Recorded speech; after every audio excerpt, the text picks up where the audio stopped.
Aujourd'hui, on va s'attarder à un sujet phare, la facturation électronique.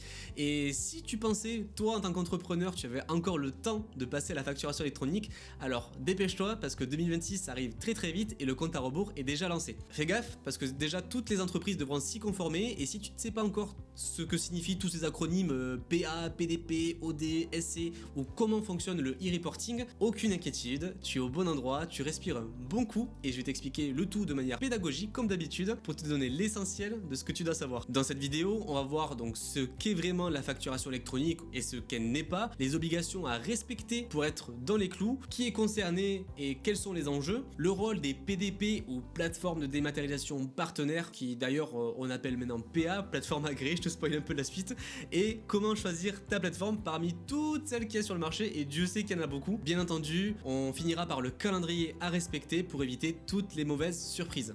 Alors déjà, on va repartir de la base. Comment aujourd'hui les entrepreneurs s'envoient des factures pour que déjà on puisse poser un petit peu le cadre. La plus répandue, c'est simple, tu utilises ton Word, Excel ou pour les plus artistes d'entre nous qui utilisent Canva, on fait ce fichier, cette facture-là, on la convertit en PDF et en règle générale, tu l'envoies par mail ou tu l'imprimes et tu la donnes à ton client.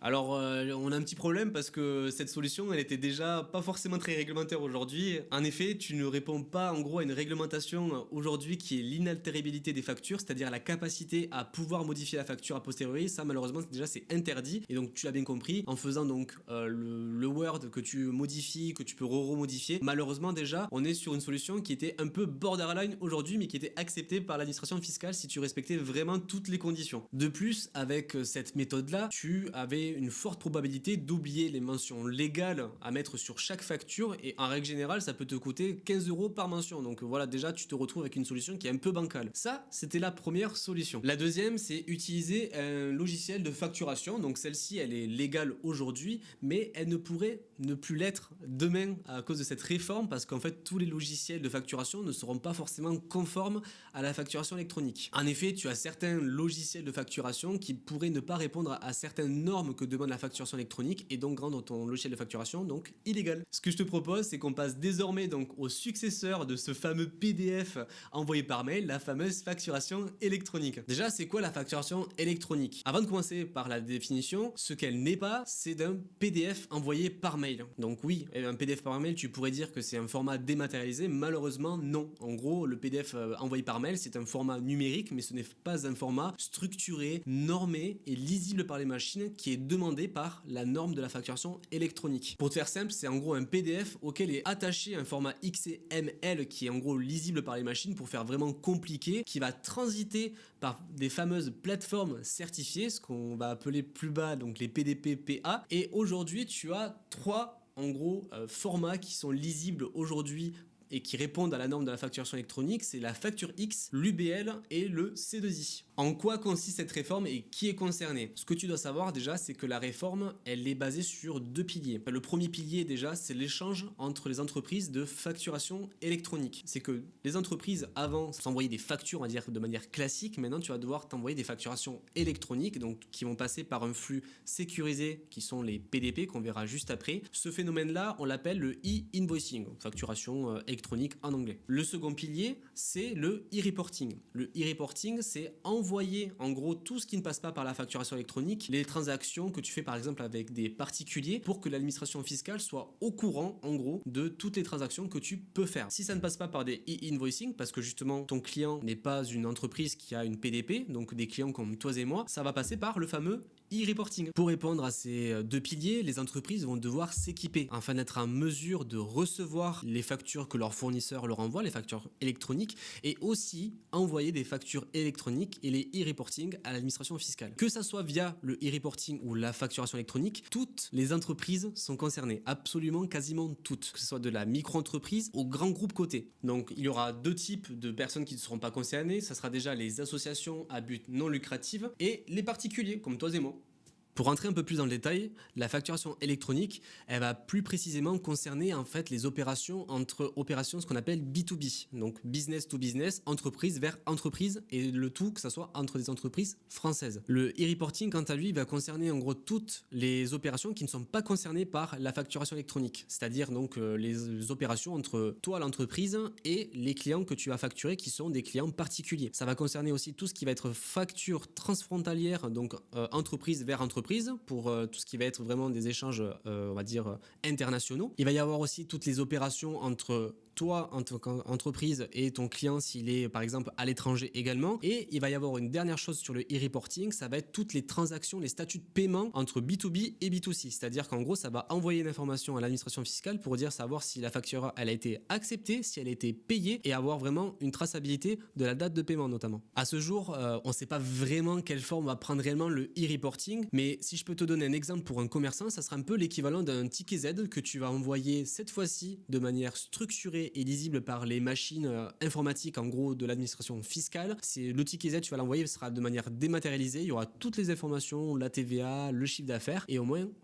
tout remonte de manière automatique. Là, j'ai énuméré les cas, savoir pour que tu puisses identifier et commençons déjà pour les entreprises qui sont soumises à TVA et qui font du B2B. Tu vas donc déjà dans un premier temps être en capacité d'émettre des facturations électroniques pour tes clients et dans un second temps, tu vas devoir être en capacité de recevoir ces fameuses facturations électroniques, celles de tes fournisseurs. Passons au second cas, si tu es une entreprise soumise à TVA, mais par contre qui fait du B2C, donc vraiment une activité de business to clientèle vraiment particulier, là tu vas devoir être en capacité de recevoir tes facturations électroniques, celles de tes fournisseurs.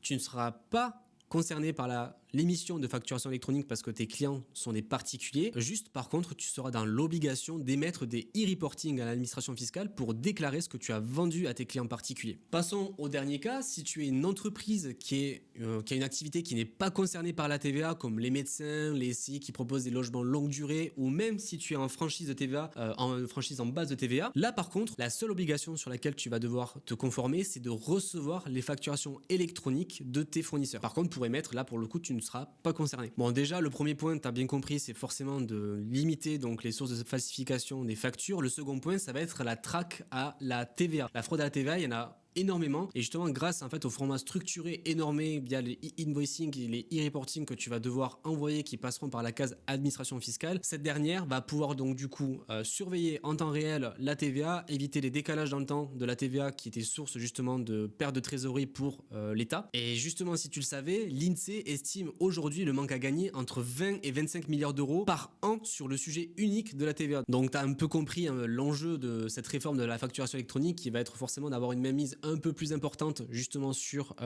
les sources de falsification, sur les décalages dans le temps de la TVA pour éviter toutes ces fraudes là. Bon, pour toi tu vas avoir deux possibilités, voir le verre à moitié vide, c'est-à-dire ok d'accord, la facturation électronique j'ai bien compris, c'est vraiment du flicage de la part de l'administration fiscale et de surveiller l'ensemble des transactions qui sont entre les entreprises, mais tu peux avoir aussi le deuxième cas, voir le verre à moitié plein si je puis dire, et où il y a cette réforme devient en fait une source d'opportunité pour les entreprises, où tu peux avoir déjà un suivi de facturation en temps réel grâce au e-reporting et e-invoicing, un gain de temps énorme et d'automatisation si tu es bien équipé en termes de PA, PDP, que tu arrives justement à bien lier ton logiciel de facturation avec ta plateforme agréée. Et enfin, c'est aussi une conformité assurée, donc fini les problèmes avec l'administration fiscale et la non-conformité de tes factures grâce à ce système-là. Et si je peux rajouter un dernier point, c'est aussi en fait plus de trésorerie pour toi. Pourquoi? Parce qu'en gros, tes clients vont te payer plus vite, il y aura moins d'erreurs de facturation aussi parce que vous allez pouvoir refuser, accepter les facturations de manière en un clic, ça sera beaucoup plus simple et efficace dans les échanges. Par contre, pour finir en totale transparence, ça peut quand même avoir certains inconvénients, c'est aussi quand même complexifier l'administratif si sa mise en place n'est pas optimale et ça peut aussi rajouter des coûts parce que selon la plateforme agréée que tu vas choisir, elle sera forcément payante, donc ça va forcément rajouter des coûts pour toi. En gros, le but final de cette réforme, c'est de créer des factures fiables, inaltérables et authentiques. Pour cela, il est nécessaire que tous les documents soient envoyés par des tiers de confiance, c'est ce qu'on appelle les fameuses plateformes agréées que je te parle depuis tout à l'heure. Et là, ce que je te propose, c'est qu'on voit exactement quelle est la plateforme agréée et savoir comment la choisir. Ah, la fameuse plateforme agréée, on y arrive enfin. Donc je te disais, la PDP, plateforme de dématérialisation partenaire, désormais elle s'appelle maintenant plateforme agréée, la fameuse PA. C'est en gros un prestataire privé agréé par l'État pour gérer l'envoi, la réception et la transmission de toutes tes facturations électroniques et de tes e-reporting. Si je peux imaginer, c'est un peu un relais de confiance entre ton entreprise, tes clients, tes fournisseurs et l'administration fiscale. Donc même si tu n'as comme obligation que la réception des facturations électroniques, tu vas quand même devoir choisir une plateforme agréée pour cela, pour au moins recevoir les facturations électroniques de tes fournisseurs. Bon, pour entrer dans le vif du sujet, qu'est-ce que te sert une plateforme agréée? Ça va te permettre déjà d'avoir la conformité de tes formats de facturation électronique, facture X, UBL, C2I, la transmission sécurisée des factures vers les autres plateformes agréées de tes clients et bien entendu le suivi des statuts de tes factures, si elle a bien été émise, si elle a été bien déposée, acceptée, rejetée par ton client. Si je dois t'imaginer un peu plus cela, en gros pense à elle un petit peu comme un facteur officiel à qui tu as donné toutes tes factures, qui va les prendre, qui va les donner à un autre facteur, celui de ton client, pour justement garantir la conformité, la sécurité de tes factures. Et avec l'arrivée de la facture électronique, crois-moi, les facteurs agréés par l'État, il y en a un certain nombre. Ça s'est multiplié, tu vas avoir un certain nombre de plateformes agréées dont tu as dû recevoir très certainement une petite pub de la part de ta banque notamment ou d'un logiciel de facturation. Mais avant de te donner quelques astuces pour bien choisir ta fameuse plateforme agréée, il faut quand même que je te parle rapido de la PPF. Allez, encore un autre acronyme. La PPF, c'est quoi? C'est le portail public de facturation. Ça devait être, c'était censé en gros être la solution publique et gratuite proposée par l'État, mais en gros son rôle a été revu au profit d'acteurs privés, donc les fameuses plateformes agréées, donc qui sont vraiment des logiciels tiers qui ne sont pas détenus par l'État. Aujourd'hui, la PPF, pourquoi je t'en parle? Parce que ça a un rôle maintenant de centralisateur. La PPF donc joue un rôle d'annuaire maintenant aujourd'hui auprès des entreprises où toutes les entreprises vont devoir s'inscrire sur cet annuaire, pouvoir être référencées et savoir à qui les entreprises vont devoir envoyer les facturations électroniques. Il y aura donc le nom de ton entreprise, son numéro sirène et la plateforme agréée qui est liée pour vraiment éviter toutes les erreurs. Et enfin, en troisième point, la PPF va servir aussi de réception de plateforme agréé public, si je puis dire, pour recevoir tous les e-reporting que tu vas lui envoyer et pour que toutes les informations remontent automatiquement en fait à l'administration fiscale. Bon, si tu es là, c'est que peut-être tu as besoin d'aide aussi pour choisir ta fameuse plateforme agréée. Je vais t'indiquer aussi quels sont les critères à regarder pour choisir correctement sa fameuse plateforme agréée. Bon, déjà, c'est la facilité d'utilisation. Est-ce que l'interface est intuitive? Est-ce qu'il y a une application mobile sur laquelle tu pourrais vraiment utiliser ta plateforme agréée? Ensuite, tu as la compatibilité. Est-ce que tes logiciels que tu as actuellement peuvent interagir en fait avec cette fameuse plateforme agréée, peut créer justement donc des automatismes avec celle-ci, que justement tu puisses gagner du temps et que tu puisses éviter toutes les erreurs d'informations que tu vas reprendre d'un logiciel à un autre. En troisième critère, je retiendrai celui de la sécurité. Est-ce qu'il répond à certaines normes ISO? Est-ce qu'il répond à une conformité RGPD? Est-ce qu'il y a une authentification qui est renforcée pour éviter justement que tu te fasses limite hacker par exemple ta plateforme agréée? En point suivant, c'est aussi les fonctionnalités que tu dois regarder. Par exemple, est-ce que le logiciel de facturation est intégré à ta plateforme agréée? Est-ce qu'il y a une gestion du cycle de vie de facture? Est-ce qu'il respecte la conservation légale de 10 ans de tes factures? Et est-ce qu'il y a aussi des services additionnels qui pourraient t'intéresser? En autre point, ça va être le support, c'est-à-dire il faut bien vérifier qu'il y a une assistance technique sur leur site qui est proposée justement pour pouvoir te former éventuellement sur l'outil pour pouvoir bien l'utiliser. Et en dernier point, c'est le coût. Il faut bien voir que la tarification elle est adaptée à ton volume de facture et aussi par rapport aux fonctionnalités qui sont proposées. Bon, pour te schématiser vraiment ça de manière très simple, déjà pour émettre une facturation électronique, comment tu vas faire? Tu vas partir de ton logiciel de facturation, ça ne va pas bouger. Ton logiciel de facturation, il va s'adresser en fait à une solution compatible, une SC. Cette solution compatible, c'est un peu le traducteur qui va traduire ta facture PDF en format XML, donc la facture donc de manière électronique. Une fois qu'elle est traduite, cette facture-là, elle va être adressée à ta plateforme agréée. Bon, bien sûr, tout ce que je te présente là, c'est de manière opaque. Vraiment, la plateforme agréée va vraiment se charger de tout ça de manière automatique. Toi, ce que tu auras à faire, c'est toujours faire ta facture et mettre les coordonnées de ton client. Ensuite, tout se fera de manière automatique. Une fois qu'elle est traduite donc dans un format XML, donc facture X, C2I et UBL, ta plateforme agréée donc prend le relais, va s'adresser à l'annuaire de l'État pour dire ok, j'ai une facture à adresser à tel client, à quelle plateforme agréée je dois m'adresser. L'annuaire va répondre que c'est à telle plateforme agréée que tu vas donc adresser cette facture-là. Elle va faire son cheminement jusqu'à la plateforme agréée du client. Ton client va se connecter à sa plateforme agréée, va réceptionner donc cette fameuse facture et ensuite va la payer selon le délai que tu lui auras donc proposé. Enfin, passons au calendrier. Déjà, comme tu peux le voir, la première obligation, c'est le 1er septembre 2026 où toutes les entreprises devront être en capacité de recevoir les factures électroniques. Ça veut dire qu'avant le 1er septembre 2026, tu vas devoir choisir une plateforme agréée pour pouvoir réceptionner ces fameuses factures électroniques. Par contre, pour émettre les facturations électroniques, ça va vraiment dépendre de ta taille. Donc l'obligation d'émission des facturations électroniques vont vraiment concerner les très grands groupes, donc style EDF, Orange. Donc tu comprends qu'à partir du 1er septembre 2026, tu vas devoir être en capacité de recevoir les factures de ces fournisseurs-là. Par contre, toi, peut-être, selon ton activité, la date sur laquelle tu vas devoir aussi te conformer, c'est à partir du 1er septembre 2027, où là, tu vas devoir être en capacité non pas que de recevoir les factures électroniques, mais aussi d'en émettre. Donc là, il faudra aussi choisir une autre plateforme agréée si jamais tu veux en choisir une autre. Mais moi, ce que je te conseille vivement, c'est de